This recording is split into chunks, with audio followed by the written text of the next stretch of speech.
Bom dia, estimados alecrins dourados. Como estão todos? Espero que estejam bem.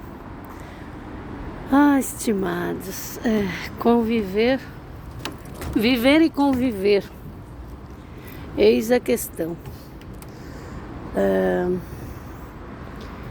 Um alecrim dourado me perguntou sobre os desafios dos diálogos íntimos. Estou subindo e descendo aqui de um banquinho, ele está molhado, não dá para sentar. Hoje o meu... que lindo. Árvores, bom dia São Paulo! Uhul! Já estou aqui no meu trabalho. Um dos, né? Sobre responsabilidade afetiva em todos os sentidos, mas essencialmente no caso dela, da intimidade com o outro, que ela disse ser uma pessoa difícil de convivência, que tem alguns hábitos e manias, por estar muito tempo só. E é natural, alecrim dourado, isso. As pessoas têm manias, todos têm.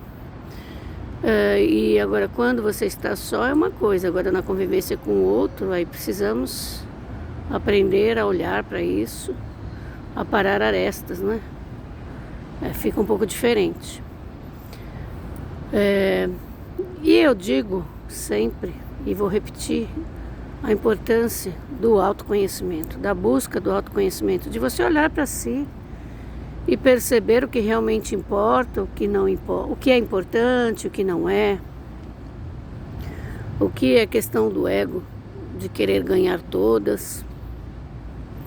Aprender também a silenciar em momentos de crise, porque você atrai as pessoas, em geral, dos relacionamentos íntimos, para trabalhar questões suas, para você olhar. Porque o universo é amoroso, né? Deus é amoroso, ou como você queira chamar, a espiritualidade está sempre te dando oportunidades para você trabalhar as suas questões. E a parceria, seja ela romântica, ou de amizade, ou de convivência de algum nível, ela mostra muitos aspectos em nós, se nós estivermos atentos a isso e ligados nesse movimento, desejosos de olhar. E criar habilidades e repertório para convivência é importante, porque senão nós não conviveremos com ninguém. Porque viver sozinho é mais fácil, ou parece mais fácil, não é? Só que você pode perder possibilidades de trabalhar questões em você. Então, olhe para o outro como um espelho, como alguém que pode ensinar muitas coisas para você. Algumas como fazer, outras como não fazer. Mas, enquanto há esse espelho, sempre há a possibilidade do aprendizado. No entanto, você precisa estar disposto, disposta, querer olhar, desejar aprender, ter atitudes que levem você a este aprendizado para uma boa convivência, seja lá com quem for, por que for. Hoje eu li um texto sobre casais orientais que têm determinadas práticas que eles chamam de ma. Uma determinada prática, neste caso eu vou falar dela, né? Tem outras. Ma, que significa que quando estão numa crise, eles dizem que vão para o ma. Não reagir, não justificar, ficar em estado de silêncio, porque quando você tem algum contratempo com alguém, seja em que nível for de relacionamento que você tenha, você libera o hormônio cortisol, que é o hormônio do estresse. Então, atuar naquele momento não vai ser como atuar no momento que passar esse estresse, essa situação. Então, eles têm esse que é dar um tempo para resolver a situação. Porque eles vão estar com outro nível de consciência, vão estar com outros hormônios atuando no corpo, que não é mais o hormônio do estresse, vão estar com um pouco mais de clareza. E eu vejo isso, eu faço terapia. Alguns casais fazem psicoterapia e uma das técnicas que eu utilizo é essa. É o diálogo, né? É sobre como aprender a dialogar. Às vezes a pessoa quer falar alguma coisa, um dos pares, que não seja tão apontar às vezes alguma coisa que acontece na relação que incomoda o outro. E a mim, o que fala está expondo um aspecto que para ele não é interessante. E o outro nem sempre está disposto a ouvir naquele momento. Às vezes está com... Os mecanismos de defesa, eles são assim, eles saem muitas vezes sem você perceber. Para isso que existem os contos de fadas. Os contos, que é para trabalhar questões emocionais e mentais de uma forma sutil, de uma forma que não precisa explicar o conto. Você conta o conto para a pessoa de acordo com a situação que ela está vivendo, ou uma metáfora, e os mecanismos de defesa não emergirão, que é uma coisa comum acontecer nas relações, né? E aí vem aquela reatividade, vem aquela agressividade, porque às vezes a pessoa tem raiva, a pessoa não gosta de ser criticada, ou a pessoa gosta das coisas do jeito dela, e tem que ser do jeito dela.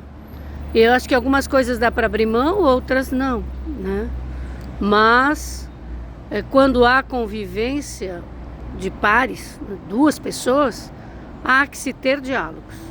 E como se faz esses diálogos? Essa pode ser uma das formas.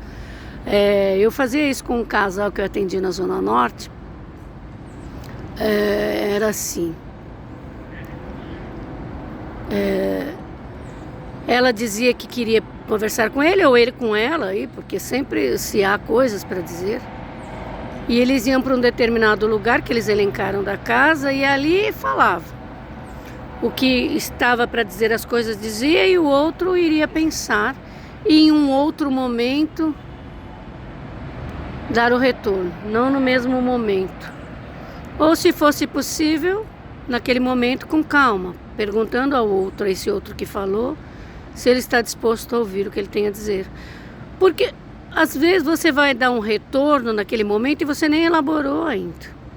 Você nem pensou a respeito, você nem olhou para perceber se o outro tinha algum fundamento em dizer o que disse ou alguma razão, porque a pessoa pode ter razão, queridos, de 0% a 100%, não é?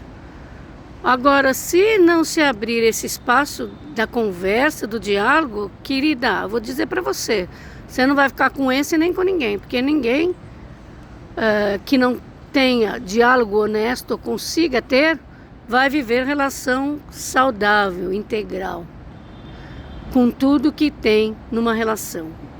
Os aspectos positivos e os negativos, porque, queridos, há tudo num relacionamento, né?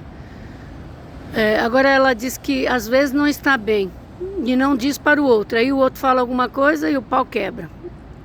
Natural.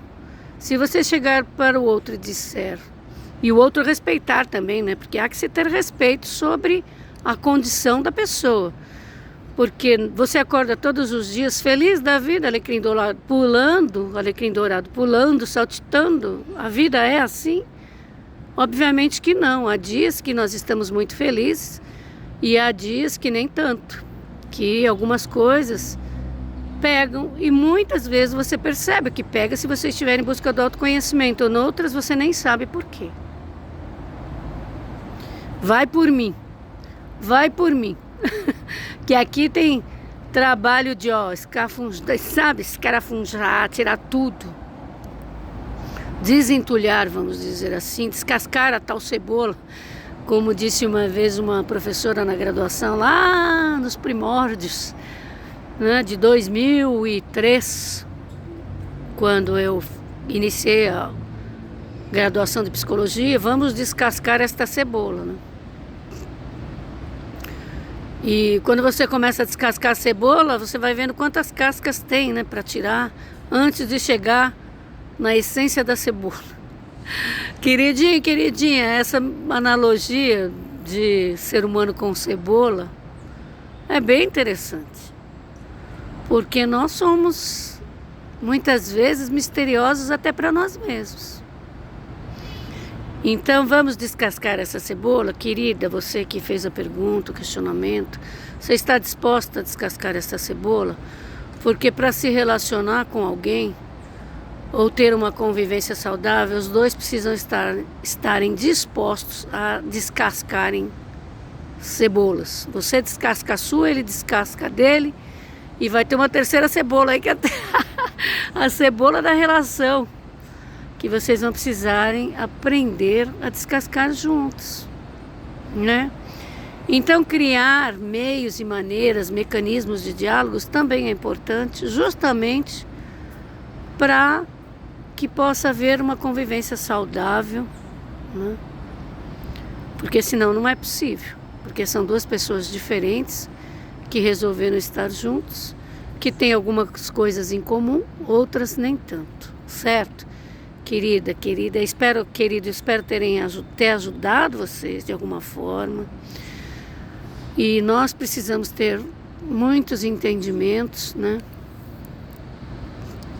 Fazer analogias, criar metáforas, fazer listas, olhar para nós, como é que a gente age, como a gente reage, até que ponto as questões pelas quais a gente às vezes discute são importantes, né? E de vez em quando se abraçar e dizer, né?